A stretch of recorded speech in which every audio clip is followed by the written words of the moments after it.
Kylian Mbappé et Armel Yaou ont passé une journée en Ligue des Champions à la faveur du quart de finale qui a opposé l'ASEC Mimosas à l'Espérance de Tunis. Ils ont malheureusement assisté à la défaite et à l'élimination des jaunes et noirs. C'était au stade Félix Houphouët-Boigny d'Abidjan. Moon a assuré le montage. L'ASEC Mimosas affronte ce soir l'Espérance de Tunis en quart de finale retour de la Ligue des Champions de la CAF. Au match aller, les deux équipes avaient fait 0-0 en Tunisie, qui repartira ce soir de ce stade Félix Houphouët-Boigny avec le billet des demi-finales. Prêt? Parce qu'on va passer ensemble une journée en Ligue des Champions.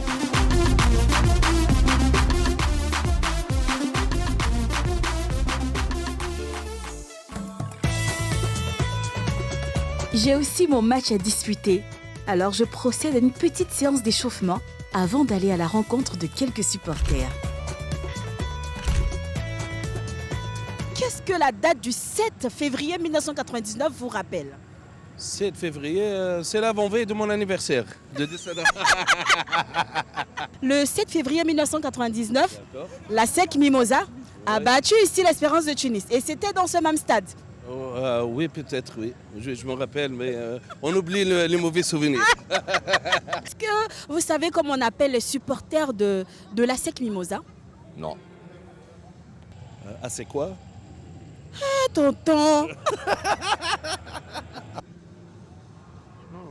À Mimosier? On les appelle les actionnaires. Ah, ok. Comment on appelle alors les supporters de l'Espérance?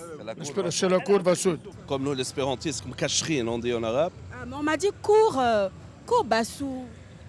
Courbe sud, c'est le virage, c'est les ultras des espérantistes. Tenez les amis, j'aperçois un groupe de supporters Oye. Qu'est-ce qu'ils viennent chercher là? On va découvrir ensemble.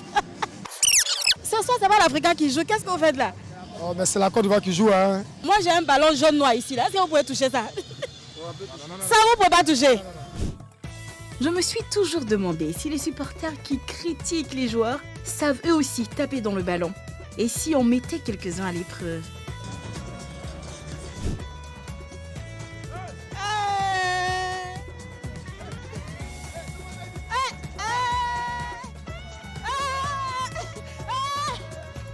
Le stade se remplit petit à petit. D'habitude, je vis les matchs de l'intérieur. Mais aujourd'hui, j'ai décidé de vivre une autre expérience. Je vais suivre ce match de l'extérieur. Bon, finalement, j'ai décidé de me rapprocher de mon ami d'un soir. Comment est-ce qu'on va savoir qu'il y a un but? Quand il y a le cri qui fait plus longtemps, ouh,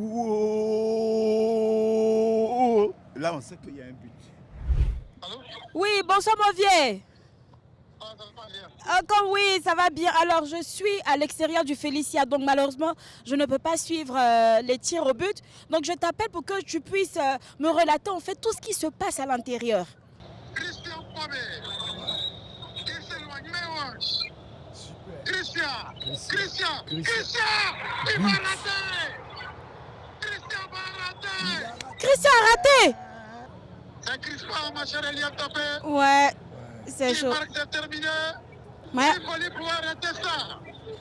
Le Tunisien, il va fixer au poli. Oui. Il shoot, il marque. Le match vient de se terminer. Je me dirige vers les supporters pour voir comment ils ont vécu le match. Meilleur buteur à la trêve, on le vend. Vous espérez quoi comme résultat? C'est aussi simple que ça. C'est pas la SEC que nous connaissons. La SEC est très nulle. Parce qu'en plein championnat, tu vends ton meilleur attaquant. Aucune action dangereuse. Ça, c'est pas une équipe, ça. C'est pas grave. C'est gars africain en deuxième division. Frère, c'est pas arrivé là-bas. On a gagné. Et on s'en fout. Rien. On a gagné. Mais ils sont méchants. Au terme de cette journée, je rentre chez moi. L'Espérance de Tunis s'est qualifiée pour les demi-finales de la Ligue des Champions. Souhaitons-lui bonne chance.